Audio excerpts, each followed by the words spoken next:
Well, good is it afternoon, morning, late morning, everybody. I'd like to take this opportunity to thank CSID and the conference host, the Center for Christian-Muslim Understanding here at Georgetown University. Is that better?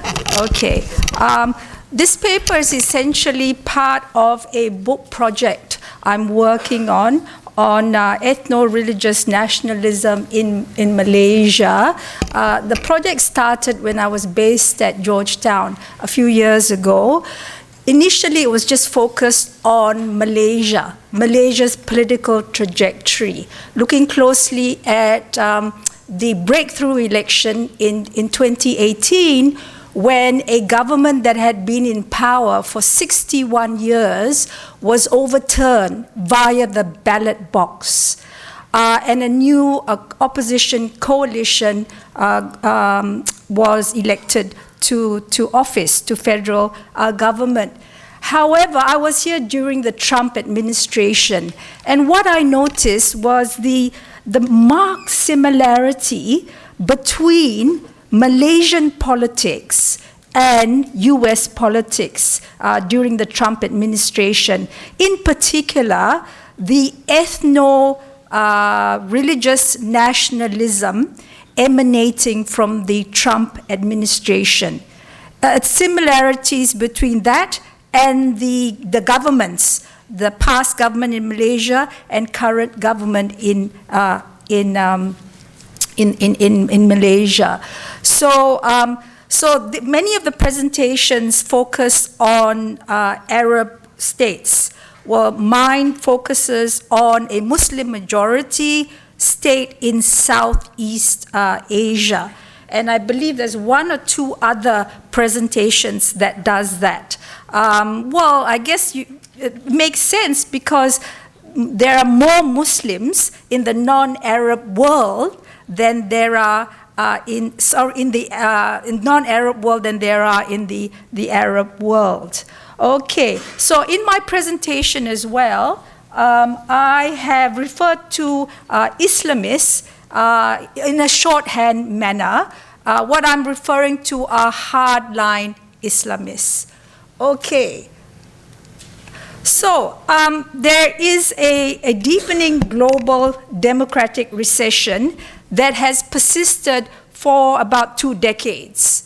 And the manifestation of this democratic recession includes the resurgence of authoritarian ethno-religious nationalism. And it's sweeping across the world, not just in the Muslim world. And because I've only got 10 minutes rather than the original 15, I will skip through many of the slides. Now, the ascendancy of ethno-religious nationalism is somewhat paradoxical. In view of the decline in religiosity, according to many studies, particularly in this century, or late 20th, early 21st century, yet there has been this ascendancy of religious, ethno-religious nationalism. So that's a bit of a paradox. And some academics and scholars have written about this paradox, and there have been interesting studies done on that, one in particular by Ronald Inglehart and a few polling agencies. And I think the latest book by Fareed Zakaria that had just come out also looks at this paradox. Now, ethno-religious nationalists have become dominant actors across various political systems, and hence the comparative approach is an insightful one to study this phenomenon. So in my study, I look at transitional and fledgling democracies in Southeast Asia, that is Malaysia and Indonesia. And I might add here, Indonesia is considered arguably the most democratic Muslim majority country in the world, located in Southeast Asia. We have military-dominated Buddhist ethnocracies such as Myanmar or Burma, abandoned secular democratic states governed by partly free authoritarian religious nationalist governments in India and Turkey, settler colonial ethnocracies such as Israel, a backsliding settler colonial democracy, and I've included the United States in that category of being a settler colonial democracy, and Australia as well in my case study. Established liberal democracies such as the European Union and electoral post-communist autocracies such as Putin's Russia and Hungary under Orban. Now, ethno-nationalism, religious nationalism, departs from civic nationalism in that ethno-religious nationalism rejects, civic nationalism rejects vertical forms of ethnic hierarchy in favor of horizontal forms of citizenship rights, sometimes referred to as democratic citizenship, and that is consistent with the multicultural or multiracial democracy ideal. Now, we find, particularly in places such as in Europe, conservative political parties have gravitated further to the right, doing deals with far-right political parties and movements. And Brexit is an example of that. The EU, in the EU, we find many far-right anti-immigration parties that have made gains, electoral gains, and many of these, particularly far-right parties, are very much inspired by the great replacement conspiracy theory, which I'm sure most of us have heard about, fixation on stopping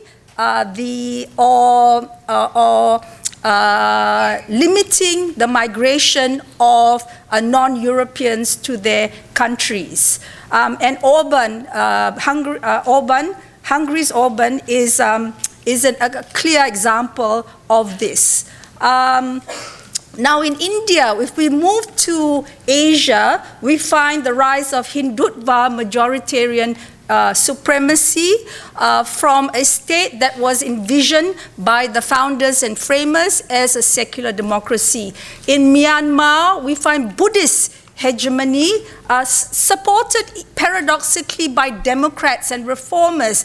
And Aung San Suu Kyi has been heavily criticized for not caring too much about the marginalization of the Rohingya community. So, I mean, this highlights that even Democrats and Nobel Peace Prize winners have ignored the human rights of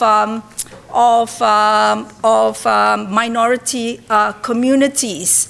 I've also written in my paper how the way by which race trumps class in many of these ethno-religious nationalist movements. And I've got 2 minutes to work on my central case study, and that is Malaysia, a country that is going through an unstable political transition since 2018, when this governing, the party that had been in government for 6 decades was overturned via the ballot box.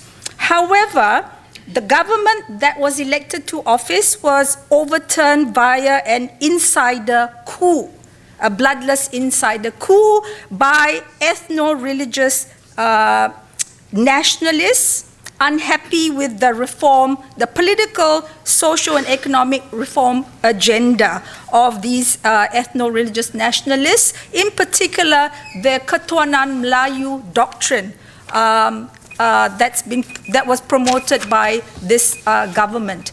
Now, so the Pakatan government collapsed in 2020.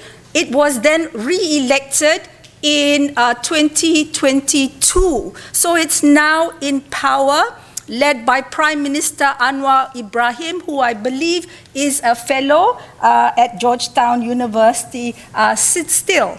But what I've been concerned about is the way by which this government, this second Pakatan government, has reneged on many of its promised political, social, economic reforms, has capitulated to the demands of ethno-nationalists and even adopted many policies that are quite authoritarian in the appeasement of ethno-nationalists. And I've given many examples of this backsliding of this ostensibly reformist government. And we find that the politicization of Islam by this government is quite similar to that of previous ethno-nationalists. Now, I'll just end off by noting the importance of coalition building, because what we have, these two reformist governments, basically are in coalition with ethno-nationalist parties. And that has in many ways derailed and destabilized the political, economic, and social reform agenda. So in other words, careful, these reformist governments need to be very careful with regard to their coalition partners. And so we have a government that is vulnerable, that is backtracked on its reform agenda. In terms of course correction, the jury is still out whether they will relook and make changes, because basically, despite the capitulation, this reformist, ostensibly reformist government has not pleased ethno-nationalists, neither has it pleased its coalition support, its reformist supporters that put it in, elected it to office. And there's even speculation of another coup, insider coup in the making. So it's a very, how would you say, tumultuous political environment in Malaysia at the moment. And I'll end off there. Sorry for the few minutes that I've extended into. Thank you. Wish we had more time. That was great.